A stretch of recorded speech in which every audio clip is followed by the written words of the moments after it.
Nah, mungkin bisa ditampilkan gambarnya Pak supaya bisa kita kita live-kan juga di YouTube supaya nanti pendengar juga yang menyaksikan via YouTube bisa melihat secara langsung bagaimana kegiatan teman-teman yang ada di sana. Karena kabarnya RSUI Banyu Bening ini juga mendirikan rumah sakit lapangan ya untuk merawat korban-korban gempa di Cianjur. Baik, kita akan coba sapa dulu Pak Budiono ya, yang sudah terhubung bersama dengan kita di pagi ini. Assalamualaikum Pak Budiono.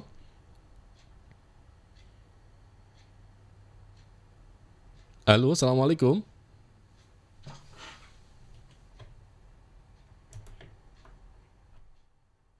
Ya, halo, Assalamualaikum. Pak Budiono bisa mendengar suara saya? Ya, tampaknya masih belum ya, belum tersambungkan. Coba kita akan upayakan lagi pendengar ya. Kita saat ini sedang akan mencoba tersambung dengan Pak Budiono dari tim RSUI Banyu Bening Boyolali yang kabarnya membuka rumah sakit lapangan ya di Cianjur pendengar. Baik, alhamdulillah kita sudah tersambung dengan Pak Budiono dari Rumah Sakit Umum Islam Banyu Bening yang saat ini mendirikan rumah sakit lapangan di Cianjur. Kita akan sapa dulu ya Pak Budiono. Assalamualaikum. Assalamualaikum warahmatullahi wabarakatuh. Iya, baik. Suara saya bisa terdengar jelas di sana Pak Budiono? Alhamdulillah terdengar. Alhamdulillah, baik. Ya Pak Budiono, saat ini masih di Cianjur ya posisi ya? Ya, alhamdulillah saya masih di Cianjur mendampingi teman-teman di lapangan ini bersama dengan satu dokter dan teman-teman perawat yang lainnya. Oke, baik. Mungkin bisa diinformasikan untuk teman-teman dari Banyu Bening ini mulai berada di sana sejak tanggal berapa nih Pak Budiono? Oke, terima kasih Pak Nasir. Kami berada di Cianjur ini dimulai dengan dari tanggal 22 November kemarin. Oke. Kami mulai mengisir lapangan dan sampai hari ini kurang lebih kami sudah berada di sini 14 hari. Seperti itu. Oke, artinya tanggal 22 satu hari setelah gempa terjadi begitu ya? Ya, satu hari setelah terjadinya gempa, kami meluncur ke Cianjur untuk melakukan melihat situasi lapangan yang terjadi. Jadi nanti kita langsung melakukan pendirian tenda dan kita membantu teman-teman di sini untuk tentang kesehatannya seperti itu. Berarti tanggal 22 itu sudah berdiri rumah sakit lapangan begitu di sana? Untuk berdirinya kami mulai tanggal 23-nya. 23 ya, 2 hari setelah gempa ya. Ya. Oke. Ini berarti teman-teman dari Boyolali semua ya? Maksudnya dari Betul. Boyolali sekitarnya ya, yang sana ya? Iya. Iya, betul. Oke. Ada berapa tenaga kesehatan Pak Budiono yang di rumah sakit lapangan di sana? Kami di sini satu dokter dengan 4 perawat dengan 1 fisioterapi dan 1 driver. Dan ini kami rotasi setiap 1 minggu. Jadi setiap gitu 1 ya? minggu kami rotasi untuk juga menjaga kondisi teman-teman. Karena kalau kita tidak memperhatikan kondisi, nanti bisa berisiko juga terhadap apa yang terjadi nanti pada tim kami juga. Jadi Oke. untuk itu. Berarti ini dirotasi setiap 1 pekan, ada pergantian dokter, perawat, dan teman-teman medis lainnya di sana ya? Ya, betul sekali. Oke. Ini kalau rumah sakit lapangannya mungkin bisa digambarkan Pak Budiono, seperti apa? Apakah juga menerima pasien, maksudnya ada bed seperti di rumah sakit seperti itu atau bagaimana? Ya, kami di sini mendirikan rumah sakit lapangan dengan 20 tempat tidur. 20 tempat tidur yang kami setiap hari minim 1 sampai dengan 5 pasien yang kita rawat di dalam tenda rumah sakit lapangan ini. Rawat inap begitu ya maksudnya ya? Ya, betul sekali untuk rawat inapnya 1 sampai 5. Tetapi untuk rawat jalannya sangat luar biasa. Iya, aduh terputus ya. Ya, ini memang salah satu kendala di sana memang sinyal pendengar. Kita coba akan menghubungi kembali Pak Budiono. Memang dari beberapa relawan yang ada di sana mengatakan sinyal ini memang masih menjadi salah satu kendala di sana. Jadi sinyalnya itu kadang-kadang putus sendiri begitu ya, karena memang kondisinya mungkin juga belum begitu stabil. Makanya kemarin kita juga berusaha untuk kalau bisa di live-kan lewat lewat YouTube begitu ya.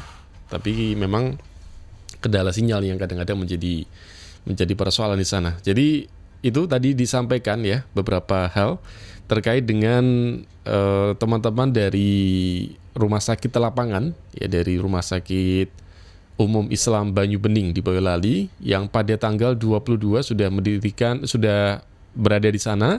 Kemudian pada tanggal 23 sudah mendirikan rumah sakit lapangan. Tadi kalau yang disampaikan Pak Budiono selaku koordinator lapangan bahwa di sana ada 20 bed yang disiapkan dan setiap harinya sekitar 5 orang begitu ya, 5 pasien yang dirawat inap di sana, itu yang dirawat inap. Sementara yang datang untuk berobat jalan ini luar biasa. Nah, nanti coba kita akan lebih dalami apa saja sebenarnya yang menjadi keluhan dari para pengungsi ini ya, apakah keluhan mungkin terluka atau mungkin ada keluhan-keluhan lain, karena kabarnya memang para pengungsi ini sudah mulai diserang dengan yang namanya batuk pilek ya. ISPA itu biasanya menjadi salah satu tantangan ya, infeksi saluran pernapasan ya, karena memang tinggal di tempat yang bersama-sama dengan orang yang jumlah banyak.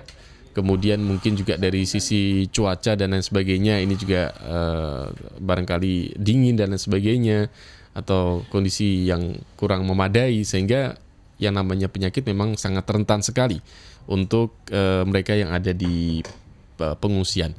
Baik, ini tidak memungkinkan ya Mas Azam ya untuk bisa lewat sambungan link kita ya. Jadi kita beralih ke telepon. Semoga bisa jelas untuk suaranya. Pak Budiono, assalamualaikum Pak. Waalaikumsalam warahmatullahi wabarakatuh. Iya, ini memang sinyalnya kondisinya kurang bagus Pak ya di sana ya. Iya. Kadang nyambung, kadang putus gitu ya. Betul sekali. Oke, baik. Tapi kalau listrik di sana nggak padam, Pak ya? Gimana? Kalau listrik nggak padam di sana ya? Listrik sini nggak padam. Aman ya? Masih tersupport dengan baik. Termasuk air juga tersupport. Air bersih juga baik. bagus ya. Jadi memang jaringan internet yang masih bermasalah di sana ya? Oke. Ya, Pak Budiono, jelas ya suara saya di sana, Pak ya? Iya, jelas. Oke, baik, tadi kita nyambung dengan obrolan tadi, ada 20 bed yang disiapkan teman-teman di rumah sakit lapangan begitu, dan ada 5 orang atau 6 orang yang dirawat inap begitu ya, kurang lebih setiap harinya begitu Pak Budiono ya? Iya, betul sekali. Kemudian jadi kami di sini setiap harinya bisa ngerawat inap pasien itu 1 sampai 6 orang yang perawatannya rata-rata 1 sampai 2 hari seperti itu ya. Oke. Baik, itu perawatannya 1 sampai 2 hari. Tapi untuk yang berobat jalan jauh lebih banyak tentunya ya? Iya, untuk rawat jalannya kami rata-rata per hari 100 sampai 150-an pasien. 100 sampai 150 pasien. Itu semua umur, semua usia ya? Semua usia. Oke. Baik, kalau kondisi kesehatan sekarang Pak dari para pengungsi ini apa yang banyak dikeluhkan Pak?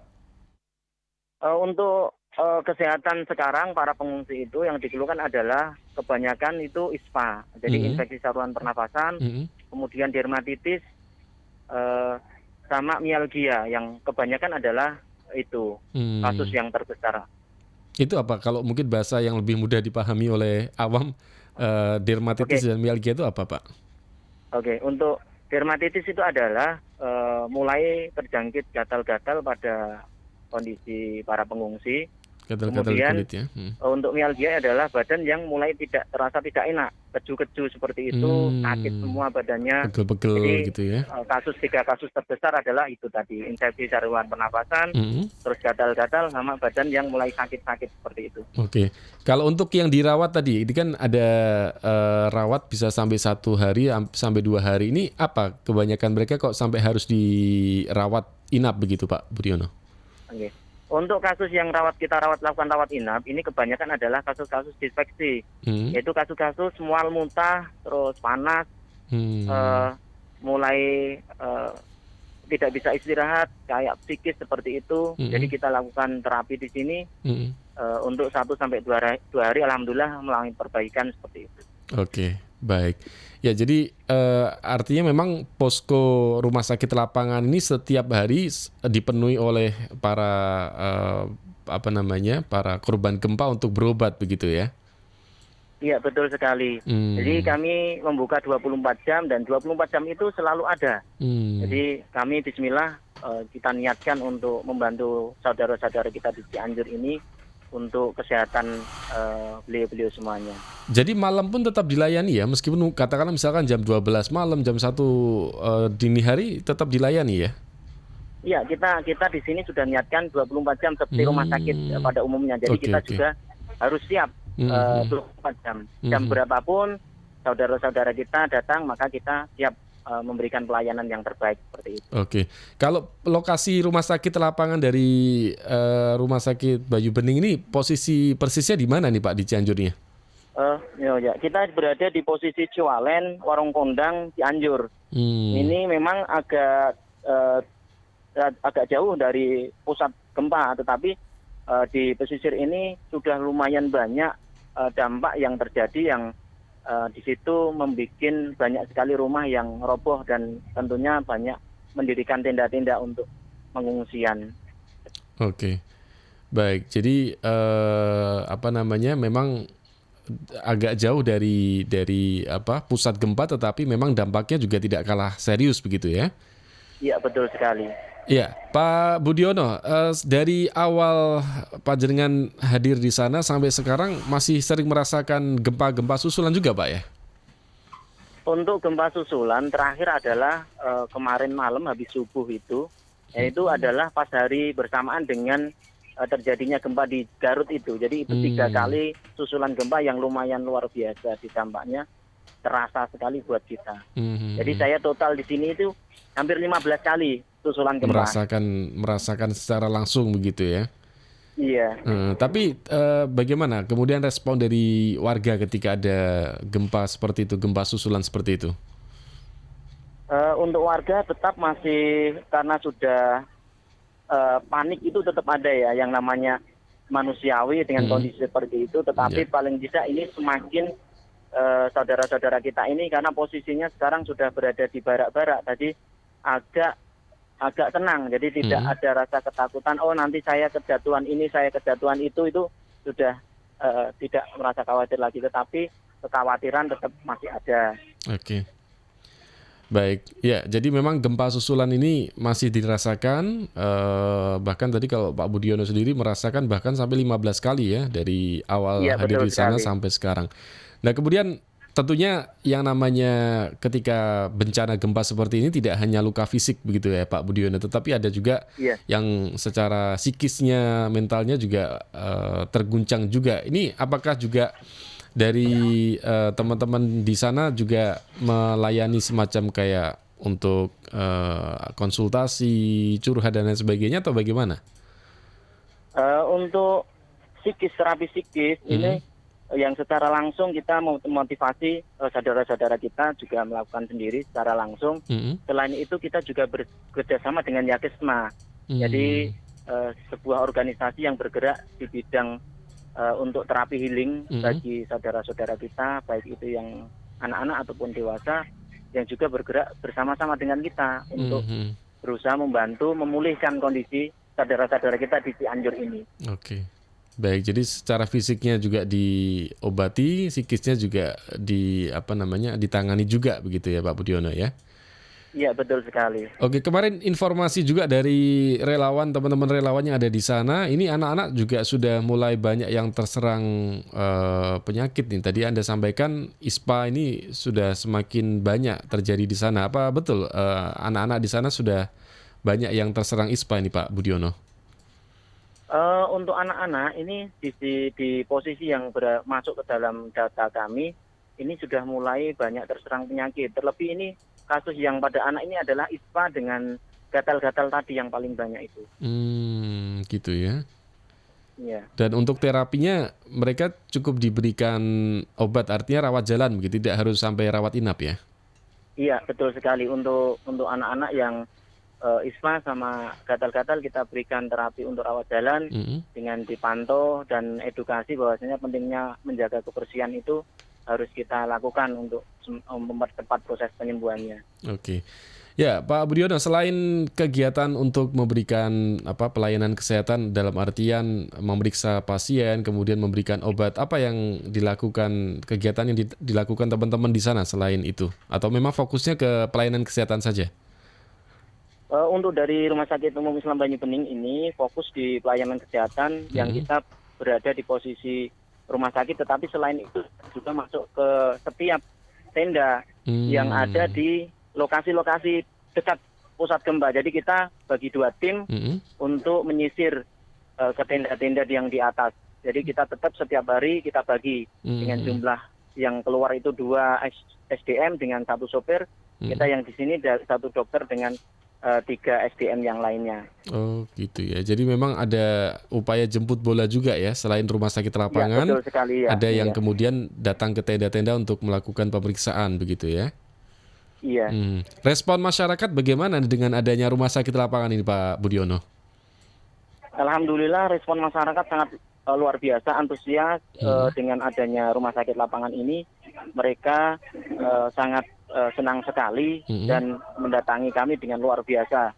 Dan ada beberapa saudara-saudara kita juga membantu memberikan bingkisan-bingkisan itu yang dititipkan di kita. Jadi nanti anak-anak periksa itu langsung dikasih bingkisan-bingkisan seperti itu. Supaya seneng ya? Nah, ini sangat, alhamdulillah sangat luar biasa, antusias sekali warga masyarakat di sini. Oke, baik. Ya, kemudian rencananya sampai kapan nih rumah sakit lapangan ini, Pak Budiono? Ini untuk kami merencanakan sampai dengan tanggal 30 Desember, juga nanti melihat kondisi dan situasi bagaimana proses perbaikan ke depannya. Kalau nanti memungkinkan kondisinya belum benar-benar pulih dan kita masih perlu diperpanjang, maka akan kita lakukan perpanjangan waktu. Tetapi kalau nanti dari pemerintah daerah tanggal 30 itu nanti sudah diambil alih, maka kita mau enggak. Oke, ya ini terputus juga ya. Ya memang tampaknya memang ada sedikit problem juga ya di sambungan. Coba Mas Azam bisa dibantu untuk dihubungi lagi beliau supaya kita bisa berbincang sebentar lagi ya, karena ini memang waktu juga sudah semakin mepet ini ya dengan jam 10 ya. Baik. Terima kasih ya pendengar. Nanti saya bacakan ini ya yang sudah bergabung di WA, komentar-komentar Anda. Nah, kita upayakan pendengar di program Assalamualaikum Indonesia ini kita juga akan ada update ya. Laporan dari kawan-kawan kita relawan yang ada di lapangan. Luar biasa elemen umat Islam ya, baik dari ormasnya, dari rumah sakitnya, dari semuanya bergerak untuk melakukan upaya terbaik membantu saudara-saudara yang terdampak gempa di Cianjur ya. Kemarin kita wawancara dengan di hari Sabtu ya,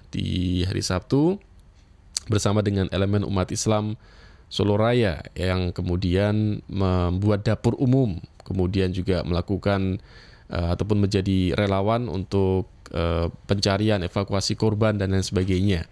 Nah, pagi ini kita mencoba untuk dari sisi lain, ya, ini ada kawan-kawan kita, teman-teman kita dari Rumah Sakit Umum Islam Banyu Bening yang kemudian membuka rumah sakit lapangan di sana untuk memberikan pelayanan kesehatan ya, dan antusiasme masyarakat luar biasa. Tadi disampaikan ada ratusan orang yang bahkan berobat ya, tidak hanya di rumah sakit lapangan tetapi juga jemput bola mendatangi ke pengungsian untuk melakukan pemeriksaan. Baik Pak Budiono, ini terputus tadi Pak Budiono. Iya. Iya, memang sinyalnya kayaknya agak kurang stabil juga di sana ya. Ya, tadi rencananya memang sampai akhir tahun ya, tanggal 30 untuk rumah sakit lapangan, tetapi nanti melihat di sana situasi kondisi, kalau memang dibutuhkan diperpanjang, bisa ada kemungkinan untuk diperpanjang juga ya. Iya, betul sekali Pak Nasir. Kita juga melihat kondisi nanti lapangan bagaimana dari Pemkab pemerintah Cianjurnya bagaimana, nanti kita mengikuti dari arahan beliaunya. Berarti ini selama ini memang koordinasi dengan pemerintah setempat juga ya? Iya, karena kita di sini terdaftar sebagai rumah sakit lapangan dan ini kita sudah koordinasi dengan Dinas Kesehatan Kabupaten Cianjur ini. Oke. Secara resmi kita terdaftar. Baik. Dan ini juga sangat membantu tentunya dari pemerintah dan utamanya tenaga kesehatan setempat yang barangkali tempatnya banyak yang hancur juga karena efek gempa kemarin, Pak Budiono ya. Iya, betul sekali Pak Nasir. Iya. Baik, dan rumah sakit ini warga yang berobat di sana sama sekali tidak dipungut biaya atau bagaimana? Alhamdulillah kami melayani warga masyarakat yang terdampak. Ini kami melakukan ikhlas karena Allah, tidak ada biaya apapun. Kami berikan yang terbaik untuk saudara-saudara kita di Cianjur ini. Bahkan termasuk obatnya pun diberikan gratis ya? Bahkan termasuk obat dan layanan apapun yang kami bisa berikan, maka itu kita berikan secara gratis juga. Oke, baik. Baik, Pak Budiono, barangkali terakhir ada yang ingin disampaikan barangkali kepada pendengar di Solo Raya dan sekitarnya tentang rumah sakit lapangan dari RSUI Banyu Bening di sana. Silakan Pak Budiono. Terima kasih Pak Nasir.